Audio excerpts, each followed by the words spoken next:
గర్భసంచి లోపల బేబీ పెరిగే ప్లేస్ చూడడానికి మనం హిస్ట్రోస్కోపీ అనే పద్ధతి చేస్తాం. సో హిస్ట్రోస్కోపీ చేసినప్పుడు గర్భసంచి లోపలికి ఒక చిన్న కెమెరా వేసి చూస్తాం. సో బేబీ పెరిగే ప్లేస్లో మనకు ఏదైనా ప్రాబ్లం ఉంది అని అనిపిస్తే చిన్న చిన్న కణుతులు ఉండొచ్చు, అడ్డుగోడు ఉండొచ్చు, అతుకులు ఏర్పడచ్చు. వాటిని మనం హిస్ట్రోస్కోపీ ద్వారా మనం ట్రీట్ చేసుకోవడానికి అవకాశం ఉంది.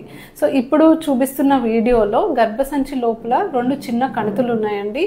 సో వీళ్ళకి యాక్చువల్లీ ఎంబ్రియో ట్రాన్స్ఫర్ చేయాలి. సో ట్రాన్స్ఫర్కి ముందు ఈ 2 కణుతులు మనము సిజర్ తోటి కట్ చేస్తాము. కట్ చేసిన తర్వాత క్యావిటీ అంతా నార్మల్గా కనిపిస్తుంది. నెక్స్ట్ మంత్లో వీళ్ళకి ఎంబ్రియో ట్రాన్స్ఫర్ అనేది చేస్తాం. హిస్ట్రోస్కోపీ చాలా చిన్న ప్రాసెస్ అండి.